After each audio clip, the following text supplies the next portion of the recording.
Fluctuation shows कि हाँ भाई जो हमारे पास इलेक्ट्रिक करंट जहां पे पास हो रहा है it have magnetic field also, क्योंकि जब तक मैग्नेटिक फील्ड नहीं होगा तब तक वो जो हमारा कंपास है जहां पे भी इलेक्ट्रिसिटी पास हो रहा है, अगर वहां पे आप कंपास लेकर जाते हैं तो वो कंपास ना आपको फ्लक्चुएट होते हुए नजर आएगा।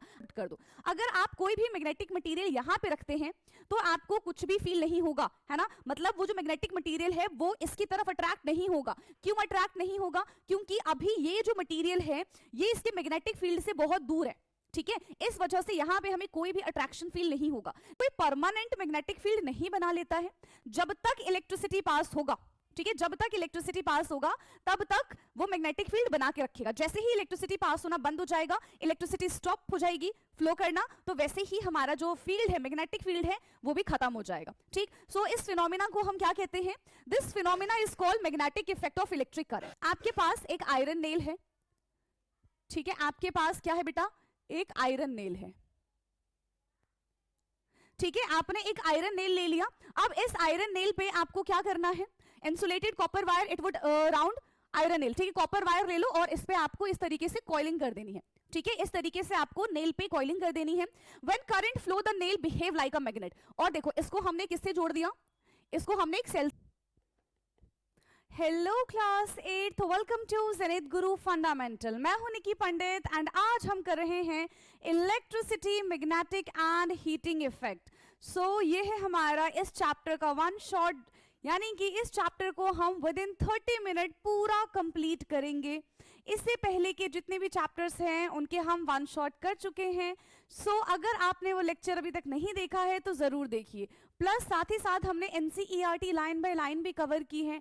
अगर आप चाहते हैं कि एनसीईआरटी का हर एक लाइन आपको समझ में आए, आप समझना चाहते हैं, तो उस पे भी हमने टोटल 57 लेक्चर्स में पूरी की पूरी साइंस की न्यू एनसीईआरटी खत्म की है। आपको क्लास 8 के नाम से प्लेलिस्ट मिल जाएगी, आप जाइए और चेक करिए। ओके, सो क्विक रिवीजन के लिए ये हमारा चैप्टर, ये हमारी क्लास है ही। चलिए, so let's start today's class and यहाँ पे हम इलेक्ट्रिसिटी के बारे में जानेंगे। इलेक्ट्रिसिटी की वजह से कैसे magnetic and heating effect produce होता है, इसके बारे में हम इस चैप्टर में जानेंगे। सो प्रोडक्शन के बारे में पता होना चाहिए, इस चैप्टर में क्या क्या चीजें हैं हम पढ़ने वाले हैं, क्या क्या चीजें आने वाली हैं, इसके बारे में हमें अगर पता चल जाए तो मजा आ जाएगा। चलो, तो सबसे पहले हम बात करते हैं इंट्रोडक्शन की।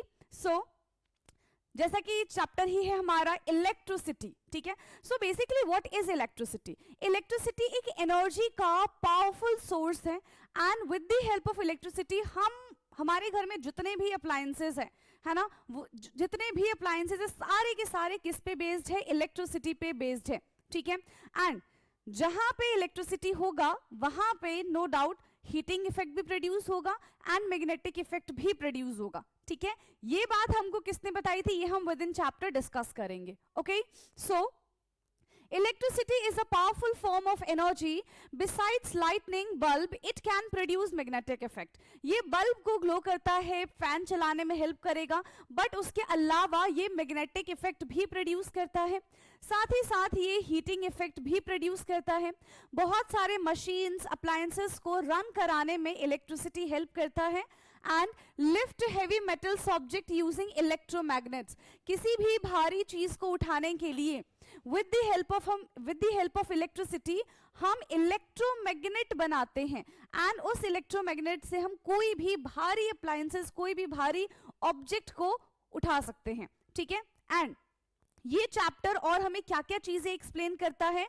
So magnetic effect of electric current के बारे में हम इस चैप्टर में जानेंगे, इलेक्ट्रोमैग्नेटिक के बारे में जानेंगे, उसके यूजेस के बारे में जानेंगे, heating effect of electric current के बारे में जानेंगे, किस तरीके से सेल, बैटरी इलेक्ट्रिसिटी जनरेट करता है, कितने टाइप के बैटरीज होती हैं, इन सब के बारे में हम इस चैप्टर में जानेंगे।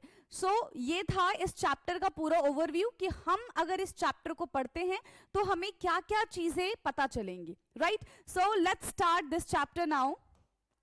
सबसे पहले हम बात करते हैं कि how an electric current have magnetic effect. भाई इलेक्ट्रिक करंट के पास मैग्नेटिक इफेक्ट कैसे होता है? क्या आपके घरों में जो इलेक्ट्रिसिटी आ रही है, जो करंट फ्लो हो रहा है, क्या उसमें भी मैग्नेटिक फील्ड है? यस, सो आंसर है हाँ। वहां पे भी मैग्नेटिक फील्ड है। बट आप इस चीज को डिटरमाइन कैसे करेंगे, आप इस चीज को आइडेंटिफाई कैसे करेंगे? With the help of compass. जहां पे भी इलेक्ट्रिसिटी पास हो रहा है, अगर वहां पे आप कंपास लेकर जाते हैं तो वो कंपास ना आपको फ्लक्चुएट होते हुए नजर आएगा, एंड दैट फ्लक्चुएशन शोज कि हाँ भाई जो हमारे पास इलेक्ट्रिक करंट जहां पे पास हो रहा है, it have magnetic field also.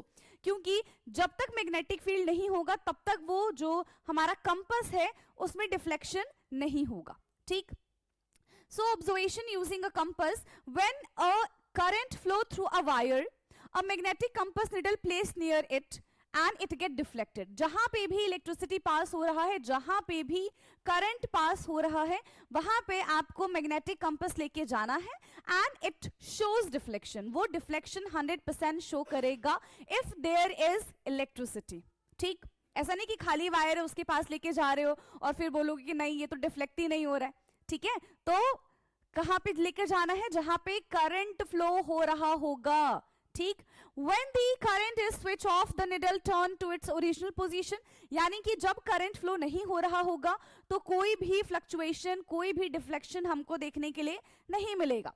This shows that electric current produce a magnetic effect. और ये एक्सपेरिमेंट हमको ये बताता है कि यस, जहां जहां इलेक्ट्रिक करंट है वहां वहां मैग्नेटिक फील्ड भी होता है।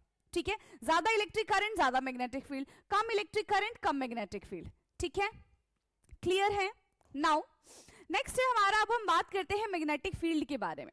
ठीक है, सो मैग्नेटिक फील्ड जनरली कौन क्रिएट करेगा? मैग्नेट्स क्रिएट करते हैं, एंड ये ना मैग्नेट टू मैग्नेट डिपेंड करता है कि हमारे पास किस टाइप का मैग्नेट है। ठीक है, बहुत स्ट्रॉन्ग मैग्नेट है तो बहुत दूर तक मैग्नेटिक फील्ड जनरेट करेगा, छोटा सा मैग्नेट है तो थोड़ी ही दूर तक वो मैग्नेटिक फील्ड जनरेट कर पाएगा। ठीक है, so the region around a magnet और a current carrying conductor where its magnetic effect can be felt is called a magnetic field. अभी मैग्नेटिक फील्ड क्या है? देखो, यहां पे हमारे पास एक मैग्नेट है। ठीक है, आप कोई भी मैग्नेटिक मटेरियल लेकर आ जाओ और उसको यहां पे पुट कर दो। अगर आप कोई भी मैग्नेटिक मटेरियल यहां पे रखते हैं तो आपको कुछ भी फील नहीं होगा, है ना? मतलब वो जो मैग्नेटिक मटेरियल है वो इसकी तरफ अट्रैक्ट नहीं होगा। क्यों अट्रैक्ट नहीं होगा? क्योंकि अभी ये जो मटेरियल है ये इसके मैग्नेटिक फील्ड से बहुत दूर है। ठीक है, इस वजह से यहां पे हमें कोई भी अट्रैक्शन फील नहीं होगा। लेकिन वही अगर मैग्नेटिक मटेरियल में इधर लेकर आ जाऊं तो अब ये इसके रीजन में आ गया है ना? नाउ अब ये मैग्नेटिक मटेरियल को एक फोर्स फील होगा, उसको लगेगा कि कोई मुझे अपनी तरफ खींच रहा है ना? और अगर इस पॉइंट पे आने के बाद आपने मैग्नेटिक मटेरियल को छोड़ दिया तो वो जाके इससे चिपक जाएगा due to this magnetic field. ठीक है, तो जितने दूर तक मैग्नेटिक फील्ड फैला होता है वहीं से कोई भी मैग्नेटिक मटेरियल जो है वो अट्रैक्ट हो जाता है टुवर्ड्स दी मैग्नेट। ठीक, now magnetic effect of electric current के बारे में बात करते हैं। When electric current flow through a conductor, तो यहां पे मैग्नेटिक फील्ड प्रोड्यूस होना शुरू हो जाता है, और जब मैग्नेटिक फील्ड प्रोड्यूस होना शुरू हो जाएगा so it start attracting the magnetic material, है ना? So when electric current flow through a conductor, a magnetic field is produced around it and the field disappear when current stop. ठीक है, तो वो कोई परमानेंट मैग्नेटिक फील्ड नहीं बना लेता है जब तक इलेक्ट्रिसिटी पास होगा। ठीक है, जब तक इलेक्ट्रिसिटी पास होगा तब तक वो मैग्नेटिक फील्ड बना के रखेगा। जैसे ही इलेक्ट्रिसिटी पास होना बंद हो जाएगा, इलेक्ट्रिसिटी स्टॉप हो जाएगी फ्लो करना, तो वैसे ही हमारा जो फील्ड है, मैग्नेटिक फील्ड है, वो भी खत्म हो जाएगा। ठीक, सो इस फिनोमिना को हम क्या कहते हैं? This phenomena is called magnetic effect of electric current. ठीक है, इसी फिनोमिना को हम क्या कहेंगे बेटा? इस फिनोमिना को हम magnetic effect of electric current बोलते हैं। क्या मेरी इतनी सी बात समझ में आ गई है? यस, चलिए, सो मैग्नेटिक फील्ड के बाद हम बात करते हैं यहाँ पे जिन्होंने इसकी डिस्कवरी की है ना? जिन्होंने हमको बताया कि yes electric current have magnetic field. किसने हमको ये बात बताई थी? So who discover this? So scientist behind the discovery who is, कौन है वो? Hence Christian Oersted. 1820 में इन्होंने बेटा क्या डिस्कवर किया था? In 1820 discovered the link between electricity and magnetic. ठीक है। इन्होंने इलेक्ट्रिसिटी और मैग्नेटिज्म के बीच में लिंक बताया था एंड फर्स्ट टाइम इन्होंने ऑब्जर्वेशन की थी, he observed compass needle deflected near a current carrying wire. ठीक है, सबसे पहली बार इन्होंने ये चीज नोटिस की थी कि जहां पे करंट पास हो रहा है, जहां पे करंट फ्लो हो रहा है, वहां पे मैग्नेटिक फील्ड भी प्रोड्यूस होता है। ठीक है, तो नाम याद रखना, ओरिस्टेड थे, ठीक है, साइंटिस्ट का नाम, एंड कौन से ईयर में किया था, 1820 में किया था। तो ये दो चीजें इंपॉर्टेंट है। ठीक, नाउ इलेक्ट्रोमैग्नेट के बारे में बात करते हैं। देखो नाम से क्या पता चल रहा है, इलेक्ट्रोमैग्नेट यानी कि इलेक्ट्रिसिटी की वजह से कहीं पे मैग्नेटिज्म आया हो। यस, इलेक्ट्रिसिटी की वजह से कहीं पे मैग्नेटिज्म आया हो, उसको हम क्या बोलते हैं, उसको हम इलेक्ट्रोमैग्नेट बोलते हैं। ऐसा ही लग रहा है ना, तो ऐसा ही है। ठीक है, so what is an electromagnet? A electromagnet is a temporary magnet. ठीक है, इलेक्ट्रोमैग्नेटिक टेम्पररी मैग्नेट है। कब बनता है? When electric current flow through coil of wire. ठीक है, कब होता है? जब electricity, coil of wire, electricity इसमें पास होती है, तो ये जो सब्सटेंस है it act as a temporary electromagnet. ठीक है, ये इलेक्ट्रोमैग्नेट की तरह काम करना शुरू कर देता है। ठीक, आया समझ में? It loses magnetism when the current switch off. जैसे ही आपने यहाँ पे करंट को फ्लो कराना बंद कर दिया, वैसे ही ये इसका जो मैग्नेटिज्म है ये जीरो हो जाएगा। ठीक है, फिर ये किसी भी मटेरियल को अपनी तरफ अट्रैक्ट नहीं करेगा। सो दिस इज टेम्पररी इलेक्ट्रोमैग्नेट। इस तरीके से हम अपने घरों में भी टेम्पररी इलेक्ट्रोमैग्नेट बना सकते हैं। ठीक है, चलो नाउ नेक्स्ट है मेकिंग ऑफ इलेक्ट्रोमैग्नेट। अब देखो मैंने भी बताया कि हम अपने घरों में भी इलेक्ट्रोमैग्नेट बना सकते हैं, तो आप भी ट्राई करना। ठीक है, इलेक्ट्रोमैग्नेट बनाने का। ओके, नाउ सबसे पहले क्या कह रहे हैं यहाँ पे, inserted copper wire is wound around an iron nail connected to a cell. आपके पास एक आयरन नेल है। ठीक है, आपके पास क्या है बेटा? एक आयरन नेल है। ठीक है, आपने एक आयरन नेल ले लिया। अब इस आयरन नेल पे आपको क्या करना है? Insulated copper wire, it would round iron nail. ठीक है, कॉपर वायर ले लो और इस पे आपको इस तरीके से कॉइलिंग कर देनी है। ठीक है, इस तरीके से आपको नेल पे कॉइलिंग कर देनी है। When current flow the nail behave like a magnet. और देखो इसको हमने किससे जोड़ दिया? इसको हमने एक सेल से जोड़ दिया। एक बैटरी से जोड़ दो, सेल से जोड़ दो, जैसे जोड़ना है वैसे जोड़ दो। ठीक है, हमने इसको जोड़ दिया। ठीक, अब इसके बाद क्या होगा? जैसे ही इसमें इलेक्ट्रिसिटी पास होगी तो ये जो नेल है हमारा, इट एक्ट एज इलेक्ट्रोमैग्नेट। ये हमारा इलेक्ट्रोमैग्नेट की तरह बिहेव करने लग जाएगा and it attract magnetic material. ठीक है, जितने भी आयरन है, पिंस हैं, ये उन सबको अपनी तरफ अट्रैक्ट करने लग जाएगा। कब तक? जब तक इस पे इलेक्ट्रिसिटी पास हो रही है। जैसे ही इलेक्ट्रिसिटी पास होना बंद हो जाएगा, वैसे ही ये इलेक्ट्रोमैग्नेटिज्म की पोस्ट से हट जाएगा। ठीक, so connected to a cell when current flow the nail behave like a magnet and inserted an iron core make the electromagnetic stronger। ठीक है, आप जरूर नहीं कि आयरन नेल से ही बनाओ, किसी दूसरे मटेरियल से भी बना सकते हो, लेकिन अगर आप आयरन कोर का इस्तेमाल करते हैं, आयरन का इस्तेमाल करते हैं, तो वो स्ट्रॉन्ग इलेक्ट्रोमैग्नेटिक सब्सटेंस बनाने में हेल्प करेगा। ठीक है, नाउ पोल्स ऑफ इलेक्ट्रोमैग्नेट। अब इलेक्ट्रोमैग्नेट के पोल्स के बारे में बात करते हैं। So like a bar magnet, electromagnet has north and south pole. Bar magnet आपको पता है ना, दिस इज बार मैग्नेट, है ना। जिस तरीके से बार मैग्नेट के पास उसका नॉर्थ एंड साउथ पोल होता है, उसी तरीके से इलेक्ट्रोमैग्नेट के पास भी उसका नॉर्थ एंड साउथ पोल होता है। Polarity can be define using magnetic compass. और ये चीज हम कैसे डिफाइन करेंगे कि किस साइड नॉर्थ है, किस साइड साउथ है, कैसे डिटरमाइन करेंगे? With the help of magnet, है ना। मैग्नेट आपको बता देगा कि किस साइड नॉर्थ है और किस साइड साउथ है। ठीक, direction of current decide the polarity. ठीक है, करंट की डायरेक्शन हमको बताती है कि पोलैरिटी किस साइड पॉजिटिव चार्ज होगा, किस साइड नेगेटिव चार्ज होगा। क्योंकि करंट किस डायरेक्शन में फ्लो करता है बेटा? करंट फ्लो करता है हमारा पॉजिटिव टू नेगेटिव डायरेक्शन। कैसे फ्लो करता है करंट? करंट फ्लो करता है positive to negative directions. Okay, now next है हमारा कौन कौन से फैक्टर हैं जो इलेक्ट्रोमैग्नेट की स्ट्रेंथ को अफेक्ट करते हैं, right. So factor affecting the strength of electromagnet, सबसे पहला है यहाँ पे द स्ट्रेंथ इंक्रीज। एक इलेक्ट्रोमैग्नेट का स्ट्रेंथ इंक्रीज होता है जब उसमें हम नंबर ऑफ टर्न्स इंक्रीज कर देते हैं। जितनी ज्यादा इसमें कॉइलिंग होगी, जितने ज्यादा इसमें टर्न्स होंगे, उतना स्ट्रॉन्ग वो इलेक्ट्रोमैग्नेट बनेगा, ठीक है। मोर करंट फ्लो, जितना ज्यादा करंट फ्लो होगा उतना ज्यादा वो इलेक्ट्रोमैग्नेट बनेगा।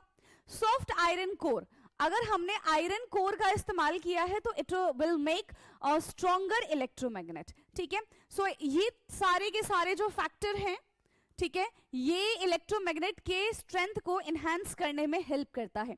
सो poles can be reversed by reversing current directions, ठीक है। पोल्स को अगर आप रिवर्स करते हैं तो करंट की डायरेक्शन भी रिवर्स हो जाएगी, क्लियर। पोल्स को अगर आप रिवर्स करते हैं तो करंट की डायरेक्शन भी रिवर्स हो जाएगी। नाउ लिफ्टिंग इलेक्ट्रोमैग्नेट, देखो ये लिफ्टिंग इलेक्ट्रोमैग्नेट का पिक्चर ना आपकी बुक में बिल्कुल स्टार्टिंग में पहले ही पेज पे है ना। तो इलेक्ट्रोमैग्नेट, लिफ्टिंग इलेक्ट्रोमैग्नेट के बारे में बात करते हैं, यानी कि जो हम ऐसा इलेक्ट्रोमैग्नेट बनाएं जो सब्सटेंस को लिफ्ट कर सके, है ना। जैसे कि जो बड़े बड़े गाड़ियां होती हैं, ब्रिजेस हैं, है ना, जितनी भी बड़ी बड़ी चीजें हैं, जैसे कि ब्रिजेस वगैरह बनते हैं तो उनका जो लोहा लेके जाने वाला है, ठीक है, या फिर अगर हम मेट्रो के डब्बे के बारे में बात करें तो इतना भारी सब्सटेंस कौन उठाएगा, तो ये उठाने के काम कौन करते हैं, इलेक्ट्रोमैग्नेट्स ये सारे काम करते हैं, ठीक है। तो कहाँ पे यूज किया जाता है इन इलेक्ट्रोमैग्नेट्स का, क्रेन्स में यूज किया जाता है। कैन लिफ्ट हैवी आयरन और स्टील ऑब्जेक्ट, कोई भी भारी ऑब्जेक्ट को उठाने में ये हेल्प करते हैं। फैक्ट्रीज में, स्क्रैप यार्ड में, है ना, जैसे कि यहाँ पे देखो बहुत सारा कचरा है और उसमें से आयरन को या फिर जितने भी मेटल से उसको अलग करने की बात कही गई है ना। तो with the help of this electromagnet सारे के सारे देखो जो मेटल है वो इसमें जाके चिपक गए हैं, ठीक है। तो यहाँ पे भी स्क्रैप यार्ड में भी इनका इस्तेमाल किया जाता है, लेकिन जब स्विच ऑफ होगा तो ये कोई फंक्शन परफॉर्म नहीं करेगा, है ना। तब इसका पूरा का पूरा मैग्नेटिज्म जो है वो डिसअपीयर हो जाएगा, लेकिन जैसे ही हम स्विच ऑन करेंगे ये अपना काम करना शुरू कर देगा, ठीक है, ये अपना काम करना शुरू कर देगा। So this is lifting electromagnet जिसका बहुत यूज है। ओके, नाउ नेक्स्ट है हमारा earth as a magnet. Yes, हमारा जो अर्थ है, earth behave like a giant magnet. और ये हमको कैसे पता चला, देखो आप क्या करो, मैग्नेट ले लो और मैग्नेट को ऐसे सस्पेंड कर दो, तो आपको पता है कि कुछ टाइम के बाद वो जो मैग्नेट हमने सस्पेंड किया है वो अपने आप को नॉर्थ साउथ डायरेक्शन में अलाइन कर लेता है। कैसे नॉर्थ साउथ डायरेक्शन में अलाइन कर लेता है, क्योंकि वो हमने अभी कहा ना कि हमारा जो अर्थ है वो act as a huge magnet. क्यों? क्योंकि हमारे अर्थ के कोर में क्या प्रेजेंट है बेटा, मोल्टन आयरन प्रेजेंट है, जिसकी वजह से वो हमारे अर्थ को मैग्नेट बनाता है, ठीक।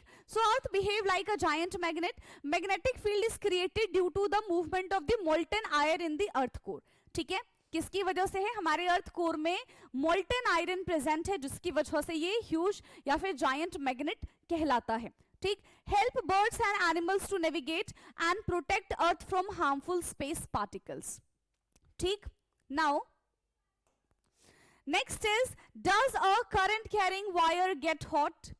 क्या जिस वायर में करंट मूव कर रहा है, जिस वायर में करंट फ्लो कर रहा है, क्या वो वायर हीट प्रोड्यूस करता है? यस, वो वायर हीट प्रोड्यूस करता है। देखो वायर का मे भी आपने नहीं सोचा होगा, लेकिन जब आप बहुत लंबे टाइम तक पंखा चलाते हो, लाइट जलाते हो, तो जब आप उसको बंद करते हो, है ना, आप क्या देखते हो कि जो लाइट है, जो फैन है, वो बहुत ज्यादा गर्म हो गया है ना। तो यानी कि जिसमें भी इलेक्ट्रिसिटी पास होगा वो क्या हो जाएगा, वो हीटिंग इफेक्ट भी प्रोड्यूस करेगा। अभी तक हमने मैग्नेटिक इफेक्ट के बारे में बात की थी, नाउ अब हम बात कर रहे हैं हीटिंग इफेक्ट के बारे में। तो याद रखना, जहां जहां इलेक्ट्रिसिटी प्रोड्यूस होगा वहां पे हीटिंग इफेक्ट भी प्रोड्यूस होगा। So heating effect of electric current, ठीक है, magnetic effect of electric current is done. Now अब हम heating effect of electric current के बारे में बात कर लेते हैं।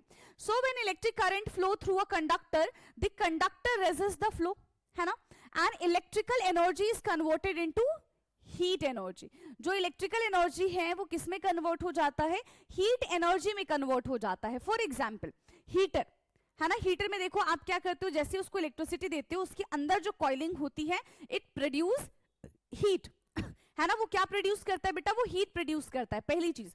दूसरी चीज कि जब हम आयरन करते हैं, है ना, जब हम प्रेस करते हैं तो क्या होता है, इलेक्ट्रिसिटी में हमने जैसे ही उस प्रेस को लगाया, आयरन को लगाया, वो क्या हो जाता है, वो हीटिंग इफेक्ट प्रोड्यूस करना शुरू कर देता है। वैसे तो वो गर्म नहीं होता, लेकिन जैसे ही हम उसमें इलेक्ट्रिसिटी फ्लो कराते हैं इट प्रोड्यूस हीट। तो इलेक्ट्रिक हम ऐसा बोल सकते हैं कि जो करंट कैरिंग वायर होते हैं वो हीटिंग भी प्रोड्यूस करते हैं, ठीक है। So the wire become warm, ठीक है। और जब ज्यादा कभी कभी हीटिंग हो जाती है ना तो वायर जल जाते हैं, क्यों, क्योंकि उतनी उनकी कैपेसिटी नहीं होती है टू होल्ड हीट, ठीक। इसी वजह से वो बर्न हो जाते हैं, पिघल जाते हैं, ठीक है। So the wire become warm and this is called the heating effect of the electric current. देखा है ना कि कभी आपने ये घर में चीज देखी होगी कि आपने प्लग में ये वायर लगाया, ठीक है, स्विच में वायर लगाया और कुछ टाइम के बाद क्या होता है कि वो जो वायर है वो जल जाता है, क्यों, क्योंकि उसमें करंट इतना ज्यादा पास होता है, ठीक है, जिसकी वजह से वो जो पूरा का पूरा जो पतला सा वायर था वो जल जाता है ना, क्योंकि उसकी उतनी हीटिंग कैपेसिटी नहीं होगी उस वायर की, इस वजह से, ठीक। नाउ निक्रोम वायर के बारे में अगर हम बात करें तो निक्रोम वायर में सबसे ज्यादा रेजिस्टेंस होता है, रेजिस्टेंस जो कि करंट को फ्लो होने से रोकता है, उसके रास्ते में रुकावट बनता है, दैट इज कॉल्ड रेजिस्टेंस, ठीक है। तो ये प्रोड्यूस मोर हीट। अब देखो करंट फ्लो नहीं होगा, ठीक है, लेकिन हम उसको उतनी इलेक्ट्रिसिटी तो दे रहे हैं बट करंट फ्लो नहीं हो पा रहा है, तो वो जो करंट है वो किस फॉर्म में हमको मिलेगा, वो हीटिंग के फॉर्म में मिलेगा। तो जब भी आप निक्रोम वायर पे करंट पास करते हैं तो आप देखेंगे कि वो वायर जो है वो बहुत जल्दी हीट हो जाता है as compare to copper wire, ठीक, and use as a heating element. तो निक्रोम वायर को ना जनरली हीटर वगैरह में यूज किया जाता है क्योंकि ये बहुत ज्यादा हीट प्रोड्यूस करता है, ठीक है। So used as an heating elements. Now factor affecting heat produce, ठीक है, कौन कौन से फैक्टर हैं जो अफेक्ट करते हैं हीट प्रोड्यूस को। सबसे पहला है हीट प्रोड्यूस डिपेंड अपॉन कि भाई हमारे पास जो वायर है उसका मटेरियल कैसा है, ठीक है। अभी देखा हमने बात की थी कॉपर वायर जो होते हैं वो इतना ज्यादा हीट प्रोड्यूस नहीं करते जितना निक्रोम वायर करते हैं। तो हमें ये पता होना चाहिए कि हमारे पास जो वायर प्रेजेंट है उसका मटेरियल क्या है, ठीक है, पहली चीज। दूसरी चीज की वायर की थिकनेस क्या है, तीसरा की वायर का लेंथ क्या है, फोर्थ की उस वायर में कितना करंट पास हो रहा है, and fifth time for which current flow, कितने टाइम से उसमें करंट फ्लो हो रहा है। तो ये सारे के सारे फैक्टर हैं जो बताते हैं, जो डिटरमाइन करते हैं हीटिंग इफेक्ट को, ठीक है। जितना ज्यादा करंट होगा उतना ज्यादा हीटिंग इफेक्ट प्रोड्यूस होगा, जितना कम करंट होगा उतना कम हीटिंग इफेक्ट प्रोड्यूस होगा, ठीक।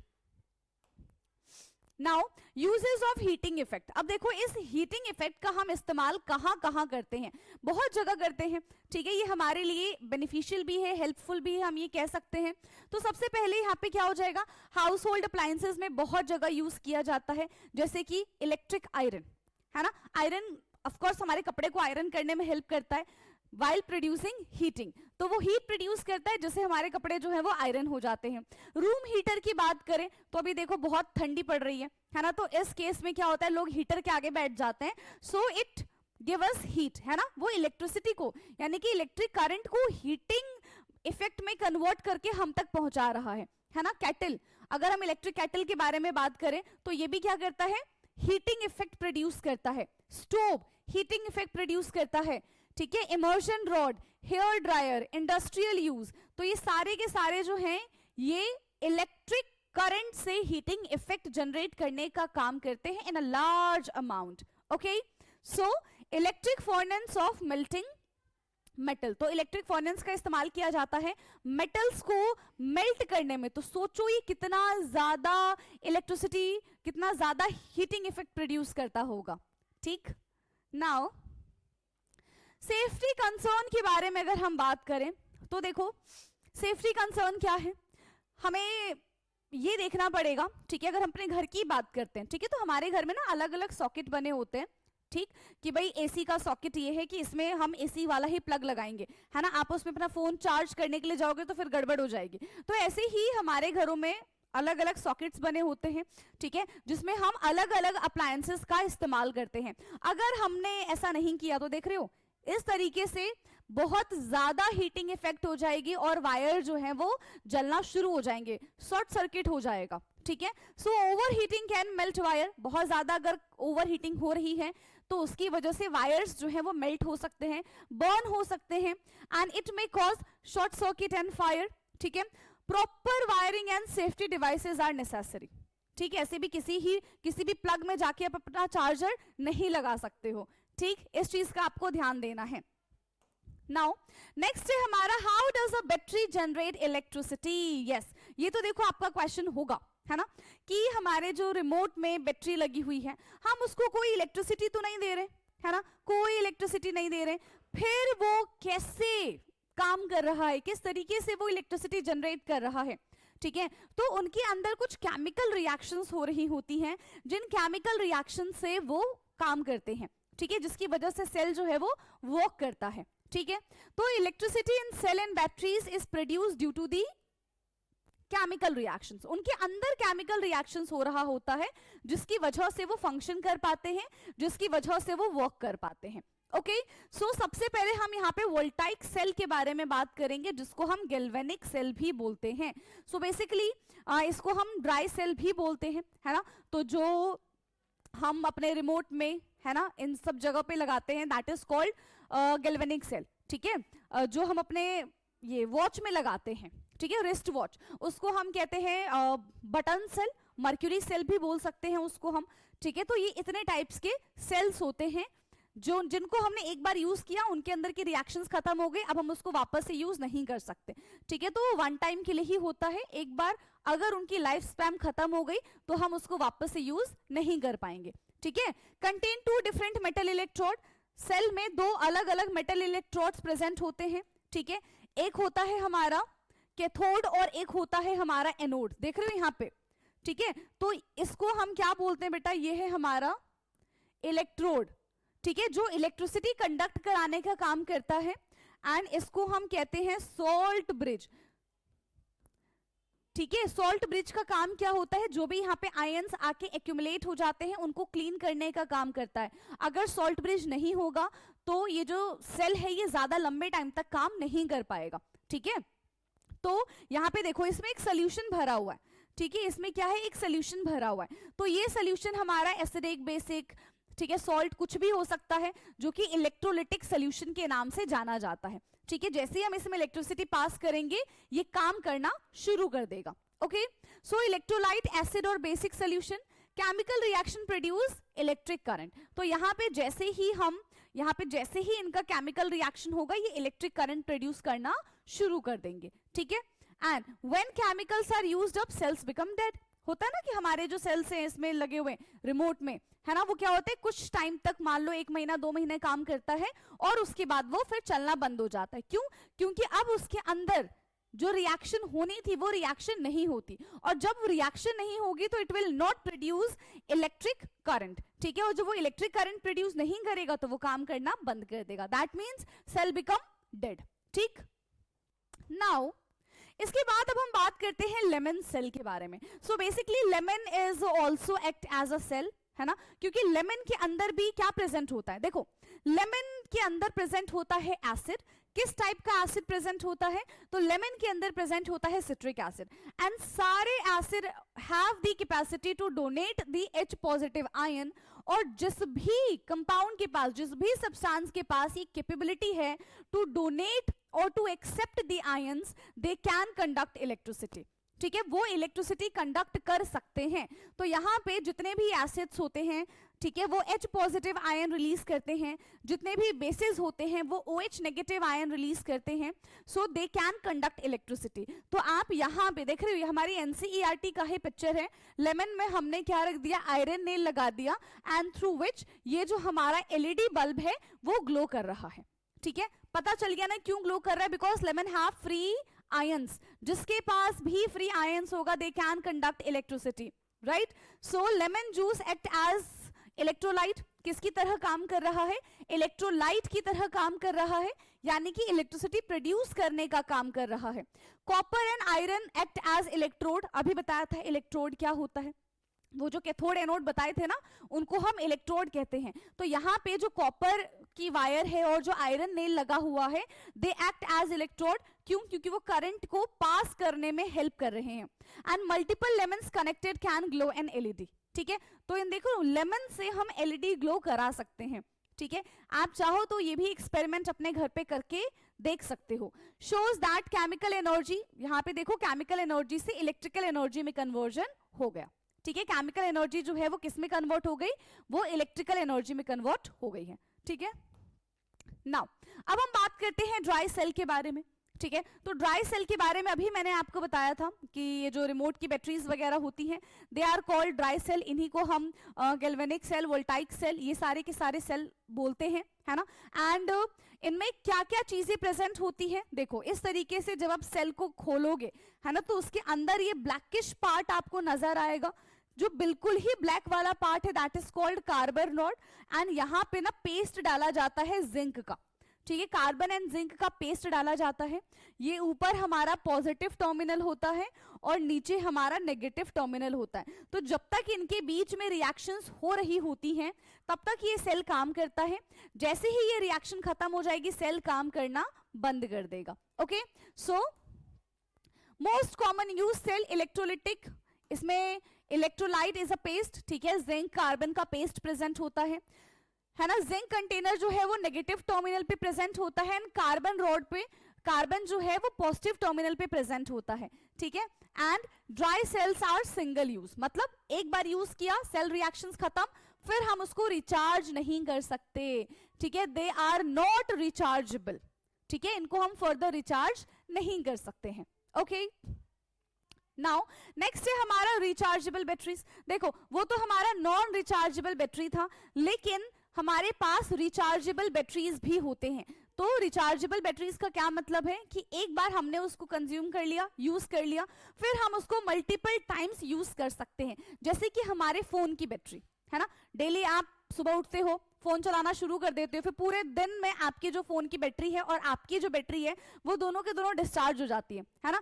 फिर आप क्या करते हो? फिर रात को आपने अपना फोन चार्ज पे लगा दिया एंड अगले दिन से आपका रूटीन जो है वो वही रहता है। ठीक है, आपको पता है क्योंकि आपके फोन की जो बैटरी है वो आप कभी भी चार्ज कर सकते हैं, because they are rechargeable batteries. ठीक है, फोन की बैटरी हो गई, कैमरे की बैटरी हो गई, है ना, इन्वर्टर की बैटरी हो गई है। तो ये सारे के सारे बैटरीज कैसे होते हैं बेटा? They all are rechargeable batteries. ठीक, so can be recharge and reused. ठीक है, उसको रिचार्ज कर सकते हैं, मल्टीपल टाइम्स हम उसको यूज कर सकते हैं। अच्छा, ये रिचार्जेबल बैटरीज कहां कहां प्रेजेंट होती हैं? Mobile phone, laptop, cameras, electric vehicles, inverters, तो इन सब जगहों पे यूज किया जाता है। And they were out after many charge cycle. ठीक है, मतलब बहुत लंबे टाइम के बाद ये चीजें जो है वो खराब होती हैं। ठीक, नाउ नेक्स्ट है हमारा लिथियम आयन बैटरी। तो आजकल बहुत ज्यादा डिमांड में है लिथियम आयन बैटरीज, है ना। जितने भी नए नए फोन्स वगैरह आ रहे हैं उसमें लिथियम आयन बैटरीज हैं। ठीक है, so they are rechargeable batteries and more powerful battery. ठीक है, ये रिचार्जेबल तो है ही, साथ ही अदर बैटरी की कंपैरिजन में बहुत ज्यादा पावरफुल भी है।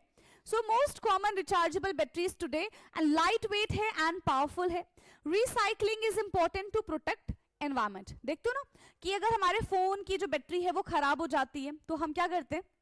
उसको ऐसे ही नहीं फेंकना चाहिए। ठीक है, उसको ऐसे नहीं फेंकना चाहिए, उसको स्टोर पे जाके जमा कर देना चाहिए एंड ताकि वो उसको रिसाइकिल कर सके। क्योंकि हम तो देखो घर पे बैठे बैठे उसको रिसाइकिल कर पाएंगे क्या? नहीं कर पाएंगे। ठीक है, नाउ अब हम बात करते हैं, देखो यहाँ पे जो हमारा चैप्टर है वो होता है फिनिश। अब इस पूरे चैप्टर में हमने क्या क्या पढ़ा है एक बार हम वन लाइनर पे फोकस करते हैं, क्योंकि यहाँ से आपको बहुत सारे क्वेश्चन के आंसर्स मिल जाते हैं। ठीक है, चलिए, सो वन लाइनर क्या है? Magnetic effect of current. तो प्रोड्यूस क्या क्या करता है? Electric produce magnetic field by electric current. ठीक है, जहां जहां इलेक्ट्रिसिटी प्रोड्यूस होगा वहां वहां मैग्नेटिक इफेक्ट भी प्रोड्यूस होगा। ठीक है, इलेक्ट्रोमैग्नेट जो होते हैं वो टेम्पररी मैग्नेट है। ठीक है, जो कि सिर्फ और सिर्फ करंट पे बेस्ड होते हैं। जैसे ही करंट हटा, इलेक्ट्रोमैग्नेटिक की कहानी खत्म।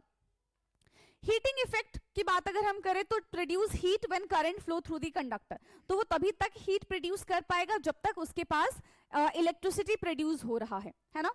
इलेक्ट्रोलाइट के बारे में बात करें तो लिक्विड और paste that help chemical reaction in a cell.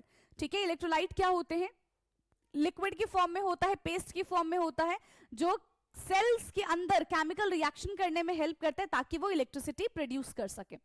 Rechargeable batteries, battery that can be reuse after charging, तो उनको हम रिचार्जेबल बैटरीज बोलते हैं। ठीक है, नाउ नेक्स्ट है electric current produce magnetic and heating effect. पता है आप सबको, है ना, इलेक्ट्रोमैग्नेट्स जो होते हैं वो टेम्पररी होते हैं बट स्ट्रॉन्ग होते हैं। Heating effect is useful but can be dangerous, कभी आग वाग लगाने का काम कर सकते हैं। ठीक है, sale generate electricity by the chemical reactions, जो हमारे ये घड़ी में, ठीक है, रिमोट में जो बैटरी प्रेजेंट होती है, ठीक है, वो इलेक्ट्रिक केमिकल, वो इलेक्ट्रिसिटी कैसे प्रोड्यूस करती है बेटा, केमिकल रिएक्शन से। And rechargeable battery save energy and resources. ठीक है, तो इसी के साथ हमारा ये चैप्टर होता है खत्म। ठीक है, एंड अब आपको कमेंट करके बताना है कि इसमें से कोई भी ऐसी चीज हो जो आपको समझ में ना आई हो। अगर आपको सब कुछ समझ में आ गया है तो भी आप कमेंट करके बताएंगे ताकि मुझे पता चले, है ना, कि यस आपको समझ में आ गया है और आगे आने वाले टाइम में हम आपके लिए और अच्छा कंटेंट लेकर आए। तो आपका कमेंट करना बहुत इंपॉर्टेंट है एंड मैं सारे बच्चों के कमेंट का रिप्लाई करती हूं, तो मेक श्योर कि आप कमेंट करना ना भूलें। अब हमारी मुलाकात होगी अपने नेक्स्ट क्लास में, तब तक के लिए पढ़ते रहिए। Thank you so much.